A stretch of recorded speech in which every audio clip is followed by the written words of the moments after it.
this might be a bit rough. I should have known, I should have seen. That look in your eyes is not letting me in. I can't believe this body's fine.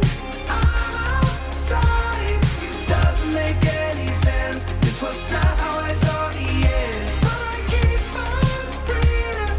Heart is beating. I'm waiting for the eclipse and the consequences of it. Why do we keep falling down when it's always the affected ground? We got time to make this right, but it's all we keep falling down.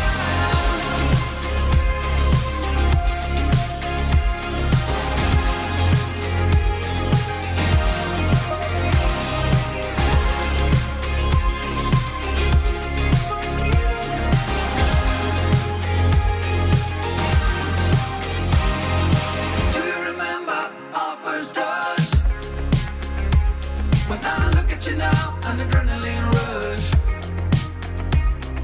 We're always looking for something more. We're closer to the edge than ever before. I can't believe this body's fine. I'm outside. It doesn't make any sense. This was not how I saw the end. But I keep on breathing. Hey guys, welcome in, and it is Monday. I know I'm actually missing Monday Night Football tonight. Not a big Seahawks fan, so it's like I'm not really missing anything, and I'm so far behind on my fantasy football season that it's not even funny. So I thought, why even bother? So starting next week, we're really going to kick off doing the live streams again every week. I have not yet decided which night we are going to do them. Since the Seahawks don't play every Monday night, it probably will not be Monday night or Thursday night because it's football. But I put this out to the music business mindset, my inner circle. If you guys are not members, I would highly encourage you to do so. Go to thestevefreeman.com and you can sign up. They know everything first. They know everything. Sometimes they know things before I do. So I just sent out an email blast to all of them, so maybe some of them will be coming in here as well.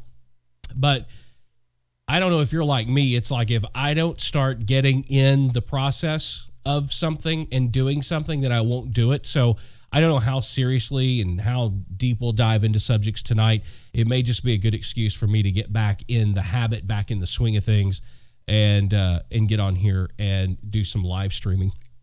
I see some more people are coming in. We are supposed to be live on YouTube, LinkedIn, Twitch, Facebook, and what's the other one? Twitter. I've got the thing that lets me do it on Instagram too, so that they get the same audio and it's not, the crappy audio from your phone. And I've never hooked it up. It's still in the box back there. But when we kick off next week and we start doing it for real, we'll have that set up. So if you want to watch on Instagram, you can as well. It's so funny to me how many people actually love the different platforms. Like there are Twitch people, there are YouTube people, there are Facebook people. And it's just, you have to make it available everywhere so everybody can watch kind of, where they want to watch. But as people are starting to come in, if you guys have any questions, be sure and put those in the chat. I'm happy to answer any questions. If you want to talk about recording, you want to talk about songwriting, you want to talk about podcasting or social media, whatever it is you guys want to talk about, we're here to talk about it. So make full use of the time. I'm going to try to put some things in the chat. Mainly, we're only a few weeks away from the Artist Development Masterclass. If you have not registered for the Artist Development Masterclass, you need to do that immediately. It is going to be free for about a month, and then it's not going to be free anymore. I put way too much time, effort, and thought into this thing for it to be free forever. but I wanted to make sure that people that wanted to have access to it could get access to it a good full 30 days before the pay process starts, and you have to pay for it. So I really want you guys to be able to take advantage of that. Let me see if I can pop that link into the chat. If you have not signed up for the Music Business Masterclass, sign up now. I'm putting the link in the chat right now. If I can spell, I'm likely the world's worst speller. In all seriousness, I really am. There it is. It's a music business mindset. The music business, and I even typed in wrong. It's the Artist Development Masterclass. Click on that link. It'll take you straight to the registration page. You can register. It will be available November 29th. November 29th. It will not be free anymore on December 29th. Just drop that little nugget, put that in there now. It's the Artist Development Masterclass. Click the link in the chat. Well, I did it on YouTube. I guess I should probably do it on Facebook and the others as well. Let me see. I think I can do this. If I do this, maybe it'll go to all platforms. We'll see. Yeah, it showed up again. All right. There we are. Zap, good to see you in here, man. Talent Hub, what's happening, man? Let's see. What is the masterclass? Basically, what the Artist Development Masterclass is, I have put my over 25 years of the music business as a hit songwriter, multi-platinum selling producer, publishing company owner, record label owner, all of that knowledge that I've gained over the last 25 years, I'm putting into this Artist Development Masterclass to help singer-songwriters, independent artists know how to find success. Because being successful in the music business is more than possible. It's not hard. Matter of fact, being successful in the music business is one of the easiest things in the world that you can do. Now, does that mean that it's going to require a lot of time, effort, commitment? It absolutely teetotally is. It's going to take persistence, consistency, and a willingness to sacrifice that you can't possibly imagine. But it's possible. It's more than possible. So it's going to take, it's an 8-part video online course. And it's going to walk you through different stages of artist development, because record labels don't do artist development anymore for 2 major reasons. I'm giving away some of the class right here for free. So see, those of you that are tuned in, you're getting a little bit of a preview. Record labels don't do artist development anymore for 2 specific reasons. One, it costs too much. Because the way that they do things and the way they know how to do things, they spend way too much money. So developing artists the way that they know how and traditionally costs way too much money. The second reason that they don't do artist development anymore is because there's no guaranteed return on the investment. So it costs them too much money and there's no guaranteed return of investment. And that's what record labels are all about. It is all about spending money to make money. And if they don't think they're going to make any money, they are not going to put it out on that artist. I have the launch plan for a major label, and their expenditure over 3 years to launch an artist is a little over $4 million. $4 million. Now, I also want to make something very clear that this masterclass is designed to help you be successful, okay? Not famous. I don't know how many of you that are watching right now have followed me very long. Those of you that have been a part of my inner circle for a long time and have listened to the podcast for a long time, watched a lot of the videos on YouTube, you know that I don't believe in fame. I believe in success. Success is obtainable, and success is something that you can physically control the outcome of. Fame is not. Fame is not in your control. So this is not designed, and it's not meant to, don't put words in my mouth, don't put words in anybody else's mouth. This is not an artist development masterclass to show you how to become famous. Because I don't give a shit one way or the other if you ever become famous. This is about how to be successful. There are several different ways that you can define success. You can define success whether that's monetarily, whether that's achieving goals that you set for yourself. It can be a combination of many different things. So if you want to talk about the financial side of things, you can make a lot of money in this business. The problem that most artists have is they're not interested in making a lot of money. They're interested in everybody knowing who they are. They want to walk into a restaurant and people look over their shoulder and grab their phone and try to get a quick picture. They are interested more in the perception that fame offers than they are the reality that success can offer. And you can disagree with me, but I've been in this business too long. I've said before, this past year, I've written with artists that have top 10s on Billboard that can't afford to make their house payment or their vehicle payment. Wow, thank you. Corey, thanks for the subscription, man. I have written with artists that have top 10 records on Billboard that can't make their mortgage or their car payment. I've also written with artists that you've never heard of that make $250,000 to $300,000 to $1 million a year. That's the way it goes. It's all depending upon what it is that you're chasing. If you want success in the music business is obtainable.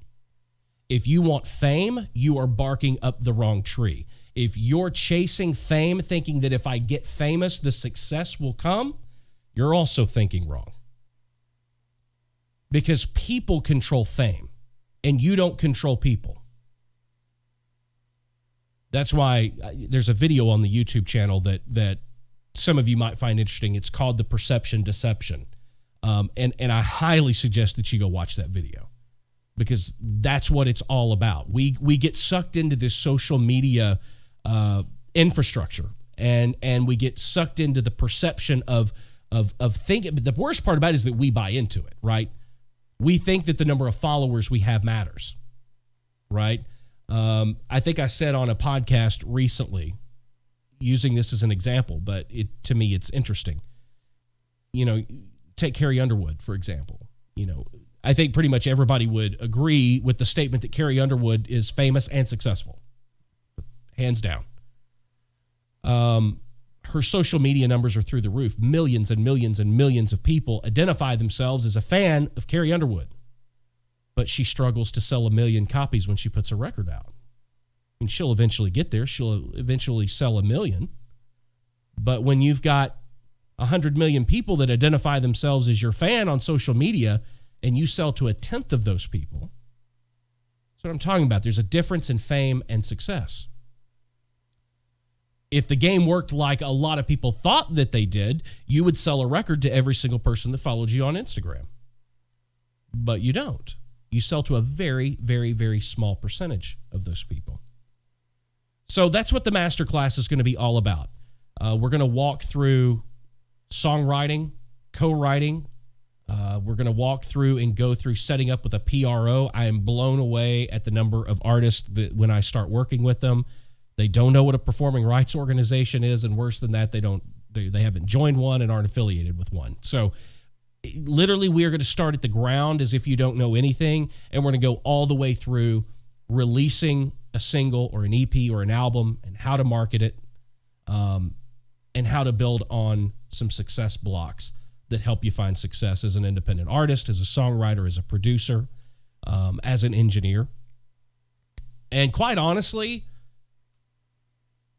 as an entrepreneur, I have several different businesses. I can tell you that building a successful business is absolutely no different than building a successful artist career or successful songwriter career. All the fundamentals are the same. So if you are a business owner or you know somebody that owns a business, I would highly recommend them taking this course. They're going to learn a lot. They're going to learn a lot of things that they can apply. Wadham Pancha, thank you for the subscription. Good to have you here, man. I always say man. Could very easily be a woman. No offense either way. Good to have you here. So anyway, the link's in the chat, and you can check it out. Talent Hub said, so if I'm ready to be successful, what is the step to take first? The first step you want to take is register for the Artist Development Masterclass, which will be available on November 29th at the link in the chat. That's the first step. No, I'll give you a first step to success. Set reasonable and obtainable, achievable goals and expectations. Realize, and you're gonna think, oh, this doesn't sound, but I'm telling you, you have to have expectations that you can actually live up to. When you say, I'm going to have a number one, that's not a realistic goal. I was in this business for 20 years before I had my first number one. Is it a goal? Yeah, but it's a damn long-term goal. Not saying don't have that goal, but if you're wanting to get started, the first thing you need to do to get started is set realistic expectations for yourself. Realize that this is a marathon. The music business in particular is a marathon. It is not a sprint. It is going to take everything that you have, everything that you had, everything that you're going to have. That's why I talk a lot to people about deciding on whether or not this is a passion or it's a profession. Big difference. If you're going to chase it as a profession, there are steps that you need to take. There is a lot of sacrifice ahead. I can promise you that. And not just you sacrificing. It's everybody around you. If you've got a family, they're going to sacrifice. If you've got a loved one, they're going to sacrifice. Chasing this dream in the music business does not leave a lot of leeway for the people that surround you. It taxes everybody. But in all honesty, I know that doesn't probably feel like that's a big nugget, but I'm going to tell you, the more realistic expectations you place on yourself, the more you're going to achieve. Because I can promise you that if you have that goal of writing or producing a number one, when that happens, you're going to realize that goal wasn't big enough. Then you're going to have another one, and then you're going to have another one. I said recently in a podcast that it's only when you reach the peak of the mountain that you're climbing that the other mountain on the other side of it becomes visible. That is this business. There is no plateau. There is no making it in the music business. That is a really big misconception. There is no making it. Anybody can make it. It's whether or not you can maintain it. I like the phrase maintaining it in the music business a lot better, because anybody can screw up and get lucky, right? We see that all the time. Somebody that doesn't really have the talent, somebody that, just doesn't have it, but for whatever reason, it strikes a chord with millions of idiots out there and they make it. Then you never hear from them again.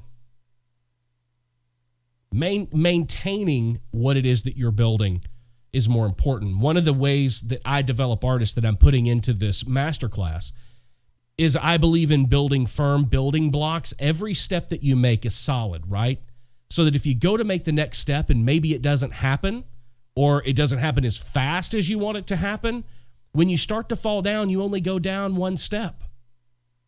You don't fall all the way back to the beginning and have to rebuild yourself and rebuild your career and start all the way over. You should be building solid ground underneath you with every single step that you take.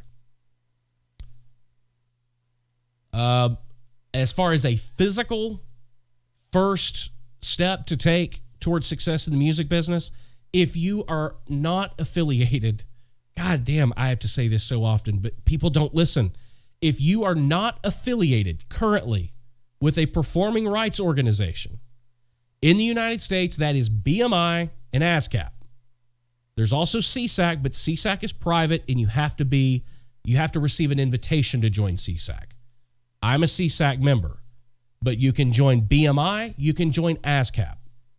If you are not affiliated with one of those organizations and you live in the United States, you need to do that right now. First step, start nowhere else. Forget about thinking about the songs you're going to write, the cars you're going to drive when you sell 1 million records. Fuck all that and forget it. Step one, protect yourself and your craft and your art. That starts with joining a performing rights organization. There are different performing rights organizations all over the world. I've had a ton of hits in South Africa.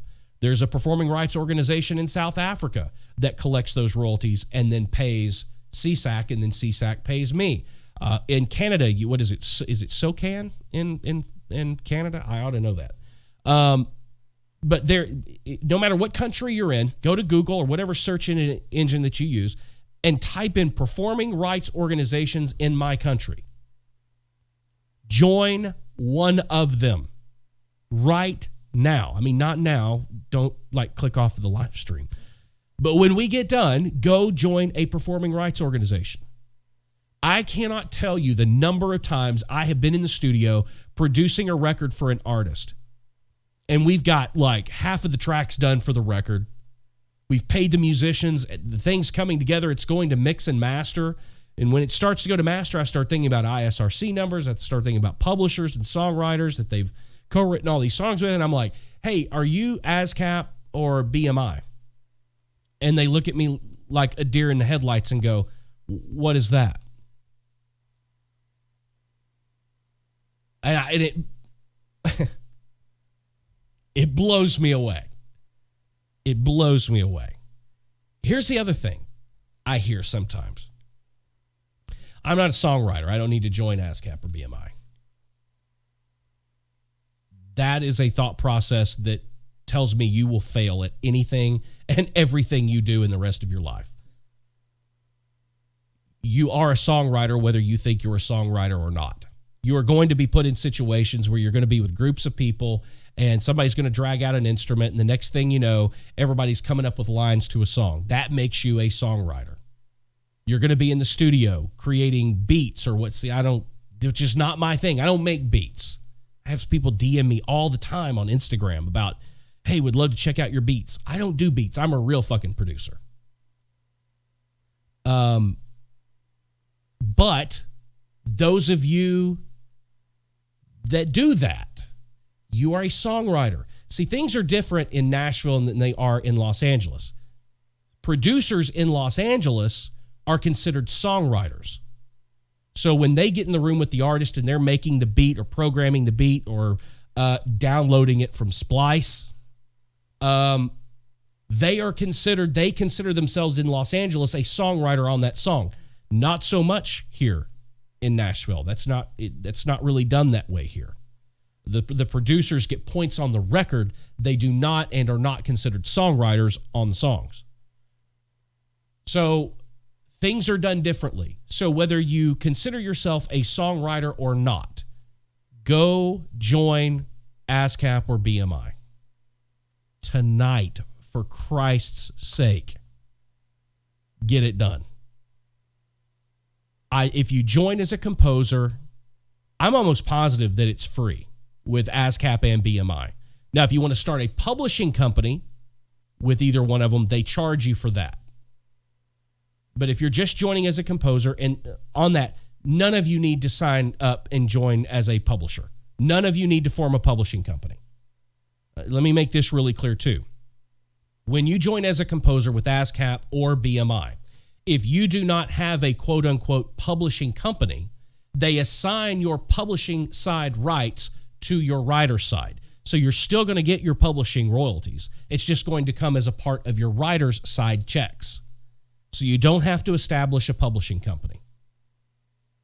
Does ASCAP charge to join as a composer now? Those greedy motherfuckers. I swear to God. Music business going down the drain. I will say I was with BMI for 15 years and hated every single second of it. When you sign up, I know BMI is a 2-year contract. ASCAP's probably the same.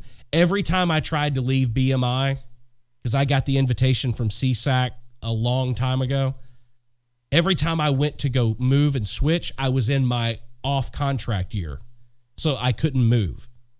And when I finally did hit the window where I could move, it was hard. It was very, very, very difficult. But I can't believe we haven't got this. Which one? It doesn't matter. They do the exact same thing. People say, well, ASCAP pays more. And then you talk to a BMI writer. No, BMI pays more. Little secret.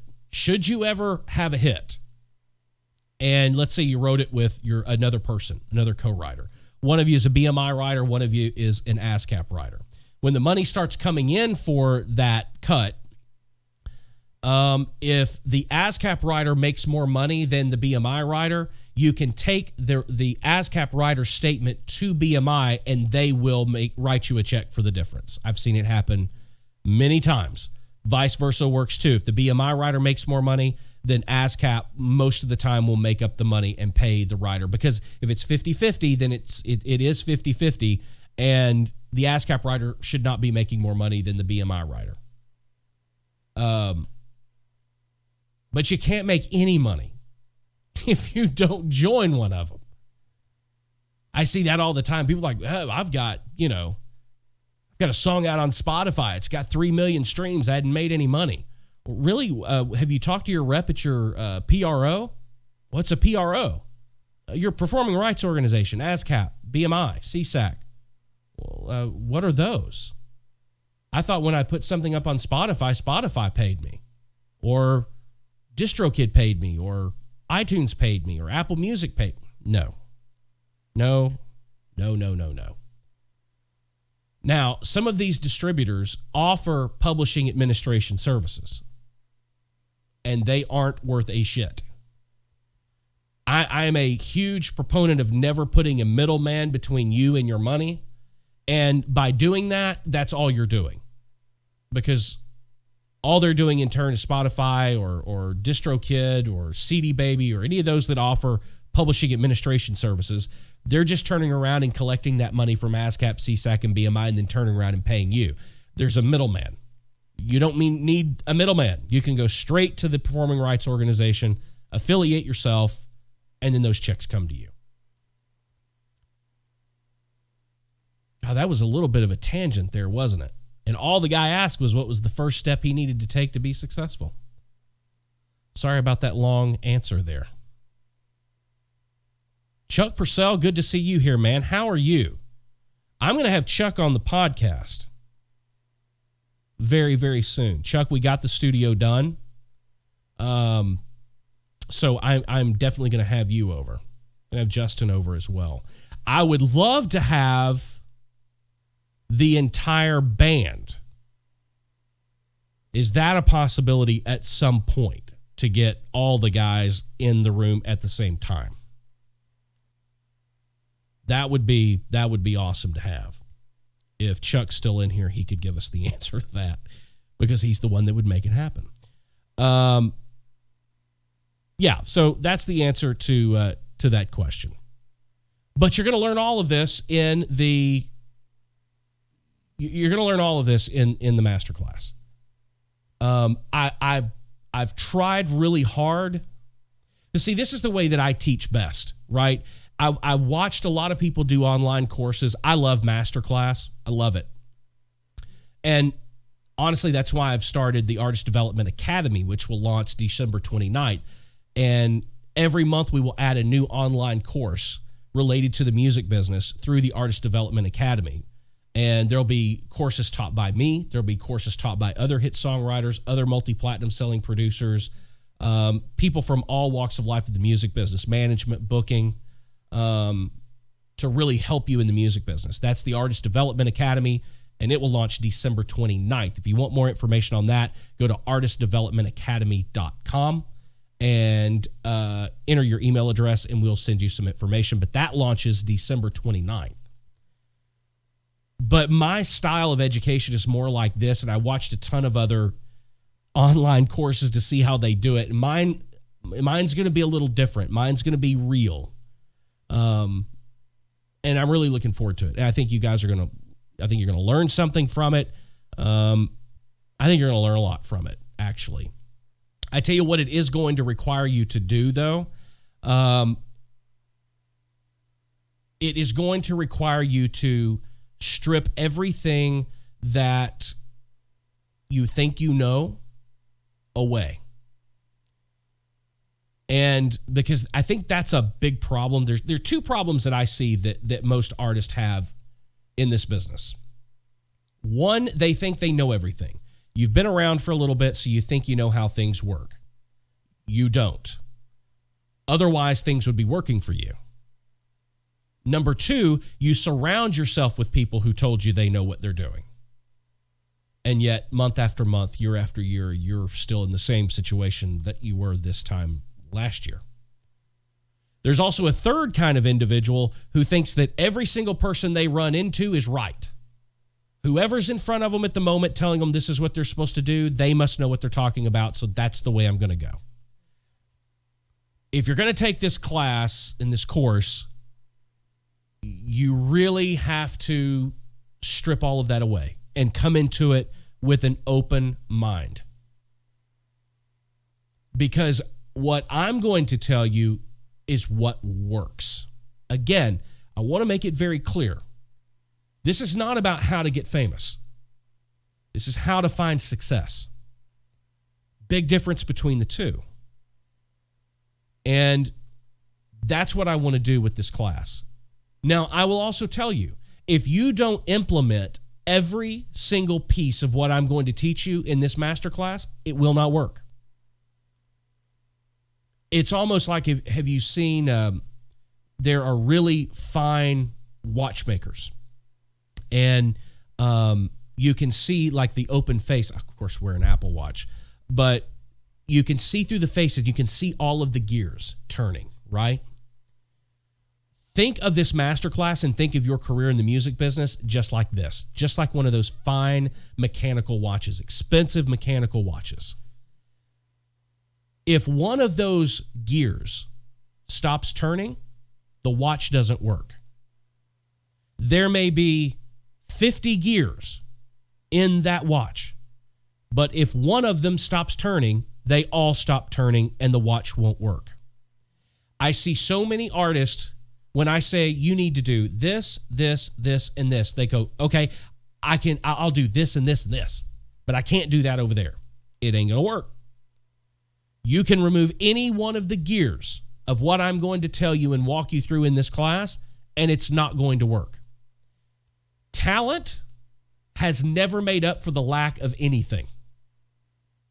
If you don't have the money and the finances to do what it takes to find success in this business, it ain't going to happen. You can sit around all day and go, but I'm talented. Talented has never made up for the lack of finances. Talent never makes up for the lack of anything. You've got to have all of these things going for it to work. And I hope that you guys go into this with an open heart and an open mind and a willingness to learn. I'm going to tell you some things in this class that you don't want to hear. But I've never been the guy to blow sunshine up anybody's ass. I'm going to tell you exactly how it is. And here's the whole reason that I'm doing this.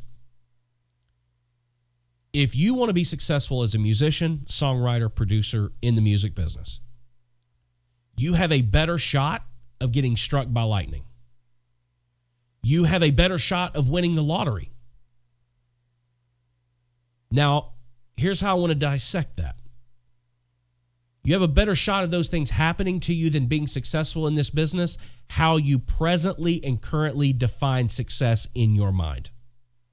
Because I don't care what any of you say, when you think being successful in the music business, you're seeing making millions of dollars, having the big ass house and all of the cars.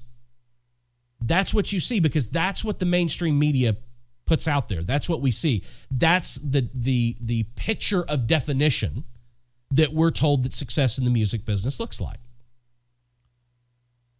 You have a better shot of winning the lottery or getting struck by lightning than that reality coming together for you. But that's more fame than it is success. And I'll also tell you that that is 90% perception. That's not real. It's made to look real so that you buy into it. But real success, sure, you may have those goals. You may want the 5 cars and the big ass house and all of that. I had it, have it. Doesn't mean anything to me now. I sold almost all my cars. I mean, how many cars can you drive a day? Really, in all honesty. I put it to the test. I wanted to see exactly how many cars you could drive in a day. None of it made me happy. The money didn't make me happy because I just want more. There's always more. That's what I was telling you earlier. You get to this place where you think that you've made it. That's been your definition forever. You get there and then you realize, well, I kind of want this, that, and the other. I got this, now I want that. Finding satisfaction in this business is very difficult. Especially if you want to be a singer, songwriter, artist, producer, whatever, you have an entrepreneurial mind. And I was cursed with one. And everything that I think about, I turn into a business. Every passion that the success in the music business has allowed me to explore, I have turned into a business. And that gets old. It gets frustrating. Because there's always another mountain to climb. There's always another level to reach. There's another level to obtain. And I'm at the point now, I mean, I've been talking the last 6 months. It's like, God, I just want my life to be simpler. I don't want all the things that I thought I wanted. And that's just a fact. Chuck says, problem is too many people get into the business with a passion, and once they have a bit of success, they forget that passion. I agree. I agree with you 100%. Because, and I was doing an interview not long ago, and the person doing the interview got a little mad at me. And I was just being honest. But I will openly say, I don't have a passion for music anymore. I haven't had a passion for it for a very, very, very long time. To me, it's a job. It's what I do. I produce records, I write songs. That's my job. When I get done with my job, I don't want to come home and pick up the guitar. I don't want to think about writing a song. The passion for me went a long time ago. And, you know, one of the things that I'm trying to do now, and quite honestly, being honest with you guys, struggling through, is making big changes for the next year. I'm only going to write with people that I want to write with when I want to write, which probably is looking more like what I've done over this last year. And that is only writing with specific artists for specific projects, or writing for specific films, or writing for specific television shows. When it comes to producing, I'm only going to produce records for artists that I believe in. I don't care how much money you got. I only want to do things, like Chuck was saying, that I'm passionate about. Because I in order to continue to do this, I have to find that passion again. I have to remember the reason why I'm doing what I'm doing. Otherwise, I got to a point earlier this year, and even recently, if I could make the money that I make selling cars, I'd go sell cars. If I could make the money that I make in real estate, I'd go sell real estate. I'm even at the point, I've reached a point where if I could make the kind of money that I make now digging ditches, I would go buy a shovel.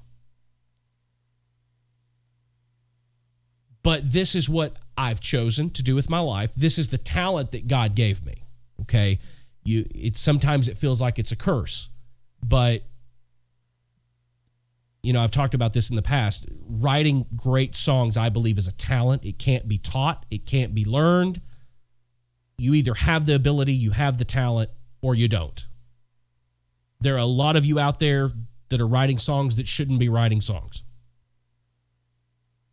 You're just not a songwriter. And there's nothing wrong with that. Doesn't mean that you don't have something of value to say or something of value to add, but you're chasing the wrong dream. You know, you may be one of these people like you see. That's why I quit watching American Idol and all of that so long ago, because you can tell so many, they were just surrounded by people who told them they were great when they weren't. So they set off on this course thinking that based on what everybody else has said and how supportive everybody else has been, that I must be good at this. And then they get to Nashville or they get to Los Angeles and they don't have that immediate gratification or they don't find that immediate success that they found in their hometown with everybody else. And then you get frustrated. So passion is a huge part of it, but I've said in podcasts before, and I will say it again, and this is just a brutal, honest truth. When my mortgage company will accept passion as payment, I'll start producing records for passion again. When NES, the electric company here in Nashville, starts taking passion as payment for my electric bill, when my kids' school, when I can write them a check for their tuition and just put pay to the order of their school and the amount as passion, when they will start cashing those checks for passion, I will start writing songs for passion again.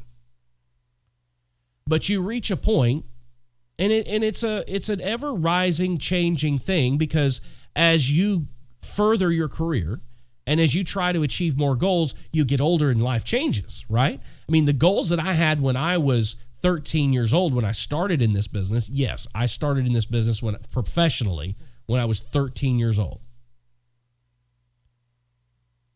What I wanted at 13 was a lot different than what I wanted at 20. By 21, I was married. By 30, I had been married for 11 years, and I had a 5-year-old. I'm 43 now, and I've got one about to go to college and one going into high school. It changes, and I've been married for 21 years. Life changes. You also, as you prepare for success in this business, as you prepare to move forward in this business, you also need to account for the fact that things are going to change. Your desires are going to change. Your goals are going to change. As go your life, and those choices also affect the outcomes of what it is that you're trying to accomplish. When I was 25 years old, I wanted one of every American-made sports car. Even though I was married and had a kid, I wanted to write a hit song and have a number one so that I can afford to have every American-made sports car. I did. I had one of every one of them. I had a Shelby GT 500, Corvette Z06. I had the Camaro, LZ3 or whatever. I had the Challenger. I had them all. Not long after getting them all did I really change. My life changed. I had another kid. All of a sudden, I didn't want the sports cars anymore. Things change. Your perspective changes on life as you get older and as you mature. And I can promise you, sitting here at 43, what I want in the next 5 years, what I want in the next year is broadly different than anything I've ever said to myself that I wanted. And it doesn't include all the bougie bullshit that you often associate with being successful in the business. Because if my kids weren't happy at their school, I swear to God, nothing would make me more happy. And I've told my wife this, nothing would make me more happy than to go buy 25 acres in Montana and move out in the middle of nowhere. Take my video cameras, because video and cinematography is a huge passion of mine. Take my cameras and literally go to the farm. Live in a small town where everybody knows everybody, just a much simpler life. And it's so funny how our lives do that. And on the way up, you think that it's all these other things that make up having a life. We are told via social media and everywhere else, we're told that living life to its fullest means having the biggest house on the block, having the nicest, most expensive cars, eating at the most fancy restaurant, wearing the most expensive clothes, having the nicest watch, the latest phone. That's what we're told, and we're sold that that's what having a meaningful life is all about. And then we put the pressure on ourselves and whatever it is that we do for a living to achieve and obtain those things so that when we get there, we can say, this is what having a life is all about. The problem is right about the time you get there and you've done what you've done long enough, you've been persistent, you've been consistent, and you've sacrificed. You've done the three things, the three pillars of success in anything. Doesn't matter what it is, anything is persistence, consistency, and a willingness to sacrifice. Once you have done all of those things for the amount of time that it's going to take, nobody has a crystal ball and nobody can tell you how long that's going to be. I can feel fairly fucking confident to tell you it's going to be a long damn while. A long while. Prepare for it. Again, marathon, not a sprint. But about the time that you get there, that's when all of a sudden you're old enough to have the understanding and the worldview of, wait a minute, all of these things that we were told that meant you were having a quality life, all of a sudden you're like, oh shit. I've spent the majority of my life trying to obtain all these things to have a great quality of life. Now that's not what I want. Now I'm older, I'm experienced, I've been kicked in the nuts every day for the last 25 years to have all of this stuff, and now that's not what I want anymore. Then you start looking real hard at the next 5 years, the next 10 years of going, okay, now that I know I thought what I wanted, now I know it's not, and I do know exactly what it's going to take to have a great quality of life. Now you've got to undo everything that you did. And that's a process in and of itself. It really is. So, but again, I'm going to talk about that in the masterclass. So, if I can get you thinking about one thing, and that is to have real expectations. Find out what it is that really makes you happy. And if you're a little bit older wanting to do this, I would say that you approach it with an understanding and a realistic expectation that, okay, is this a passion or is this a profession? I will tell you this. It is impossible to have full-time success on a part-time effort. I'm going to say that again. It is impossible to realize full-time expectations on a part-time effort. I always love it when I hear these people quote whoever that idiot was that wrote, what is the 4-hour work week or whatever it is. And all these people on Instagram, I work 11 hours a week. That's all to get you to sign up for something. Okay? How those people started was their parents were rich. And they left them a ton of money. That's why they work 11 hours a week. That's not 99.9999% of us. I know in my own life and everybody that I know has busted their ass to get where they are. They've been persistent, they've been consistent, and they have sacrificed more than you could possibly imagine. And quite honestly, sometimes just being honest, the sacrifice isn't worth it. I can look back over things I've missed, games, my kids' games I've missed. I can't even count the number of dinners that I've missed. I've missed a lot of things that really matter in the pursuit of things that don't. I thought they did at the time. But when you get where I'm at right now, you look back and you go, that really wasn't important. Because this is not life. It's just not. That console back there, it's not life. Guitars over there, it's not life. Platinum plaques on the wall back there, it's not life. I wrapped a lot of my life up into getting those things. And sure, I have appreciated the journey. And I appreciate everything that I've accomplished. I really do.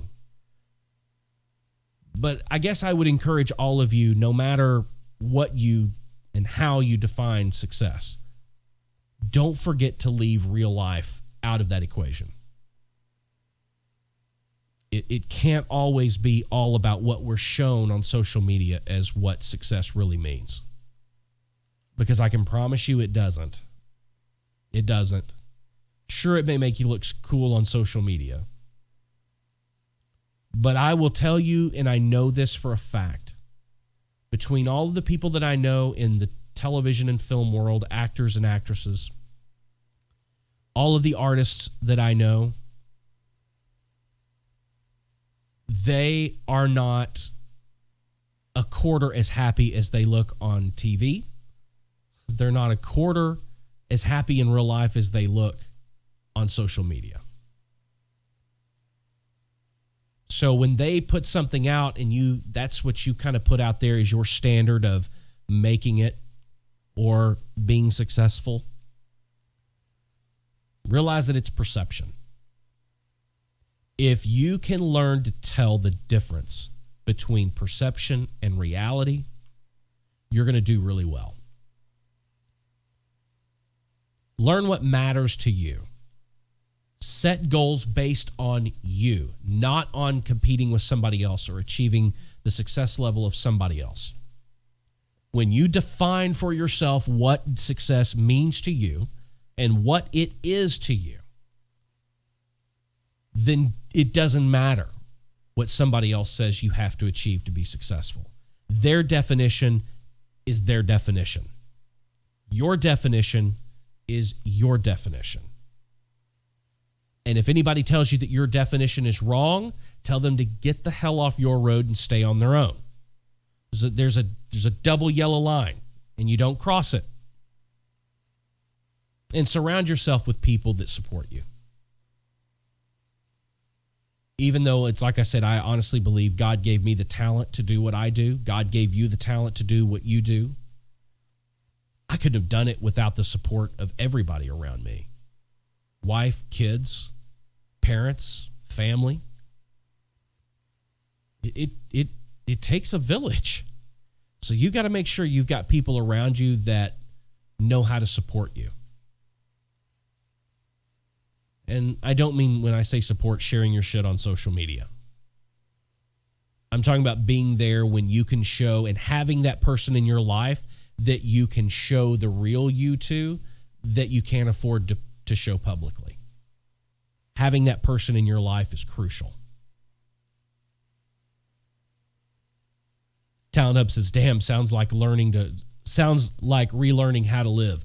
It really is. I'll tell you that I'm still in process, if I'm being honest. I am learning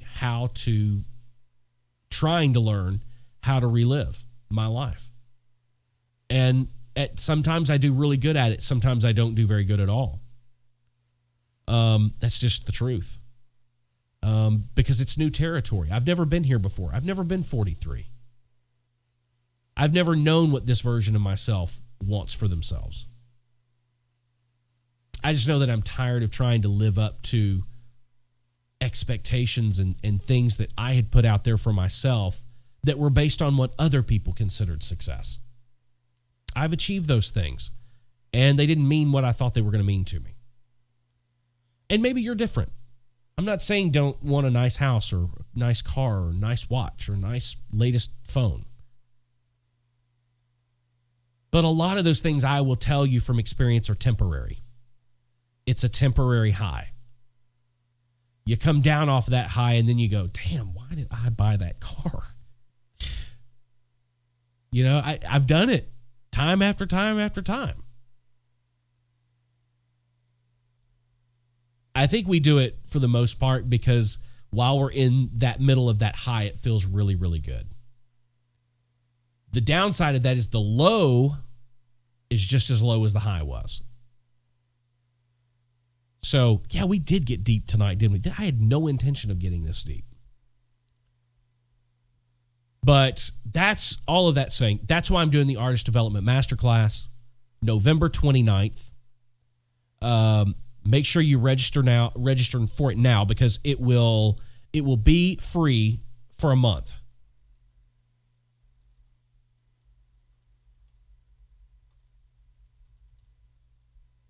I'm putting it in the chat again. There's the link. Go register for it. Share the link. If you've got co-writer friends or family, or share the link. I think as of this morning, there was like 800 and something people that signed up for it so far. So I want to give away as many as humanly possible. I want as many people to have access to it as possible. So go register. Get signed up. Anybody have any more questions? Anybody want to talk about anything? Hey, tomorrow morning, by the way, thank you to the people watching now. Last week, we are officially in the Apple Top 200 podcasts. How fucking awesome is that? Pretty cool. For those of you that don't know, I cannot do 3 episodes a week anymore. It's killing me. So what we're going to do is the podcast now will be on Thursdays. There will be a new episode every single Thursday morning, 9 a.m. By 9 a.m., it will be on every single podcasting platform in the world. You can get it on Apple Podcasts, Google Podcasts, iHeartRadio, Stitcher, radio.com, Spotify, everywhere.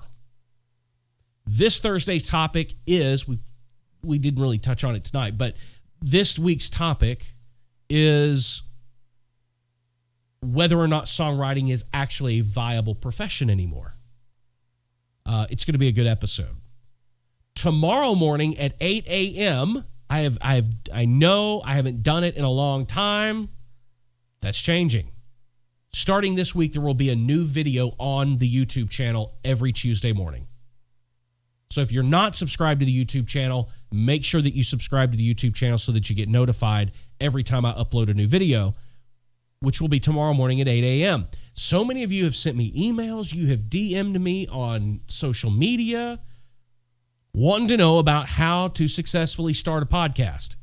What gear do I need? How do I get it on all the platforms? How do I market the podcast?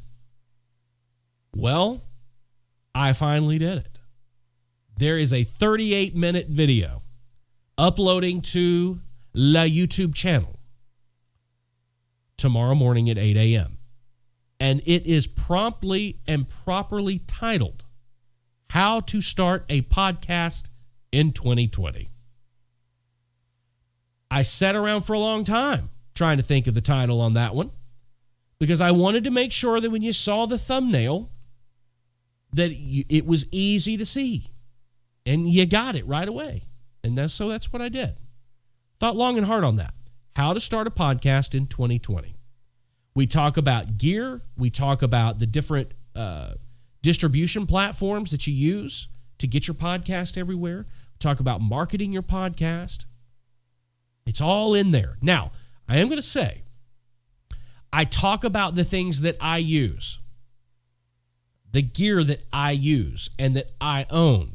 I'm not going to throw a bunch of gear out there that I've never used and tell you that it's good or it's not good because I don't know because I haven't used it. So everything we talk about in the video tomorrow is based on what I use. And it's largely based on the audio version of the podcast. I'm probably going to have to do another one for video, especially now that we got the new studio and it's multicam and all that stuff, which returns this Thursday, by the way. You will all get a chance to see the new podcast studio this Thursday. video episodes of the podcast come back Thursday. So on Thursday, you can get the audio version or you can watch the video version on YouTube. That's the way we're doing it from now on. Will you ever judge music live? I'm promising that will be dope.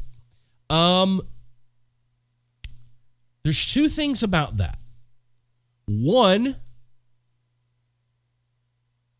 I tell, because I have friends, family members that ask, hey, I know so-and-so, will you tell me what you think about their stuff? I am brutally honest, okay? If you want me to listen to something and you say, hey, give me your opinion, you damn well better be ready for my opinion, okay? I don't sugarcoat anything. So, number one, I don't like to do that because I don't like critiquing somebody else's work. I don't like saying this is good or this isn't. This is art to me. I don't like a lot of things that are out there. It doesn't mean it's not good. It just means I don't like it. So if I sometimes give my opinion and it seems to be a negative opinion, I don't want to plant the seed in your head that what you're doing is not good. It's just not in my taste.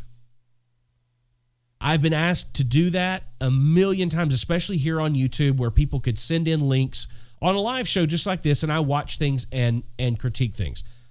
I'm open to doing that. If everybody, it's almost like we need a waiver for people to sign. I would be willing to do it if everybody understands that it's just my opinion, that nobody takes it personal. And I know that's impossible. That's why we probably won't ever do it. Second of all, I have to be very careful about people sending me music unsolicited. And I don't want to go off on another tangent, but I get this question sometimes, so I want to address this.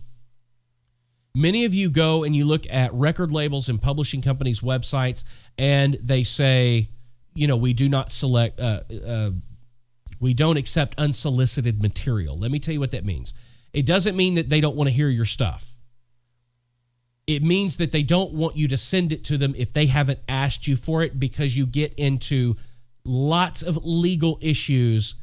If you were to send in a song to a record label or to me or to another songwriter or to a producer or to a publishing company, and then 9 months, a year down the road, 5 years down the road, a song comes out that sounds a lot like the song you sent that publishing company or that record label, two scenarios there. One, yeah, they heard your shit and thought it was really good and they ripped it off, which happens all the time. Very difficult to prove, very difficult to win in court. You'll never win that when you can't afford to fight it anyway.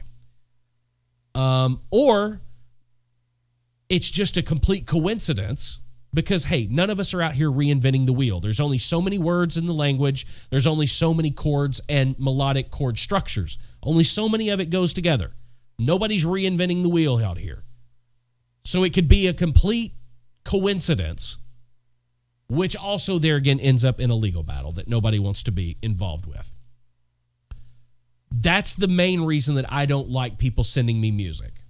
Because I don't ever want to get accused of, hey, man, I sent you a song that sounds like that hit you wrote. I sent it to you. I emailed it to you like 2 years ago. Well, if you never emailed it and I never heard it, then there's no possible way that it could ever influence something that I'm going to write. That's the main reason we don't do it. I've had it happen. I've literally had somebody send me songs to critique. Because, see, that's also a thing. Like in my one-on-one coaching sessions, I've had that happen before where I've been coaching a songwriter in a one-on-one session and they had an idea or something, and then weeks or months later, I'm sitting in a co-write and I'm thinking, man, this sounds really cool. How about this or these words? And then like an hour later, I'm like, oh shit, I know why that was from that one-on-one session I did. I can't use that. So it just keeps everything clear. That's when you see that we don't accept unsolicited material. That's what that means. That's what that's for. Just keep everybody's noses clean, and it's just safer that way. Corey says, hey, man, quick question. How do you separate passion from profession? Like, how do you know if you got your headspace right?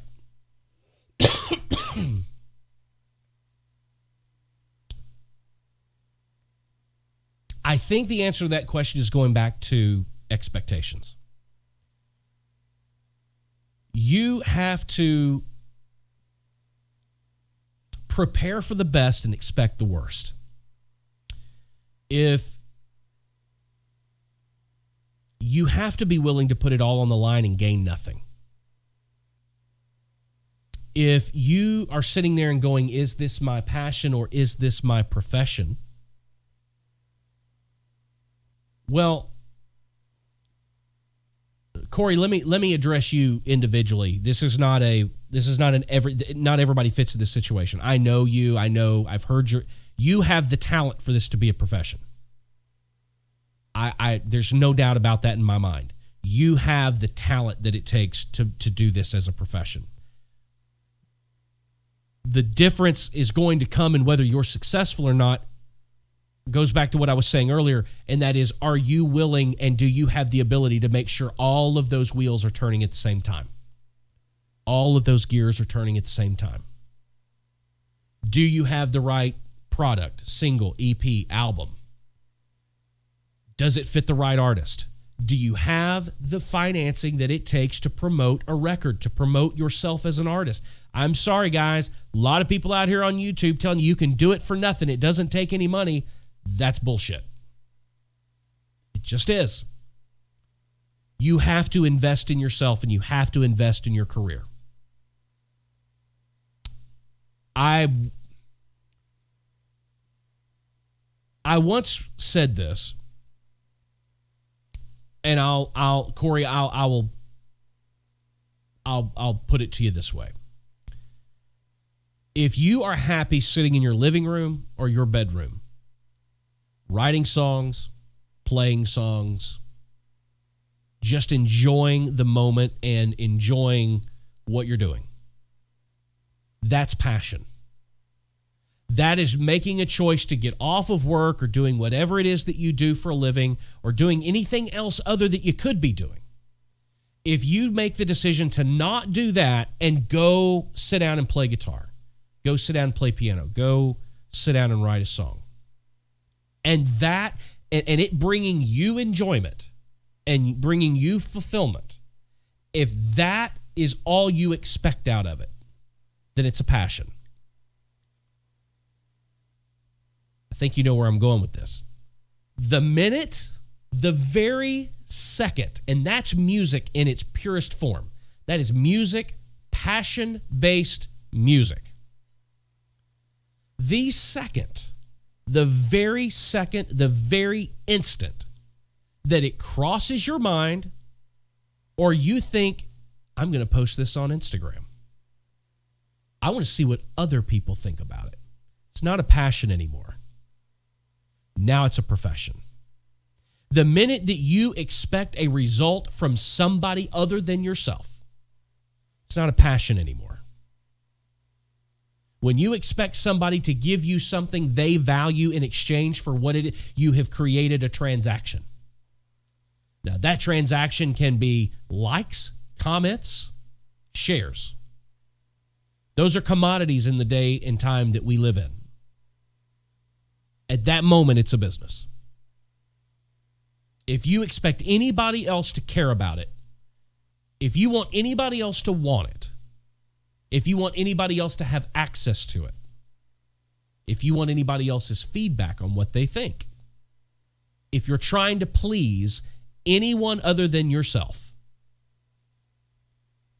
then you're thinking it's a passion, but it's a profession. And when you make the decision that, okay, well, shit, I thought this was a passion, I've kind of unbeknownst to me, this is a profession, and I've been treating it like a passion. When you come to that crossroads, that's when it's time to get serious. That's when you admit to yourself, this is a profession. Now it's time to do what it takes to make a job successful. What it takes to be successful as a profession and not a passion. That's the best way that I can explain it. And then when you do make that decision, then you've got to take the right steps. You've got to do what it takes to make that effort successful. Now, it doesn't mean that you're not passionate about it. It doesn't mean that you don't have a passion for it. But like I said, the minute you expect it to go beyond your bedroom door or beyond your living room door or your front door and you want it out into the world, it's not a passion anymore. I don't care what anybody says. It's not a passion anymore. Now you're expecting a transaction. Even if that transaction is just the positive reinforcement from somebody else, if it's a like, if it's a comment, that's transactional. That's a business. And how to really make your profession success is learning how to monetize those transactions. That will be in the Artist Development Masterclass.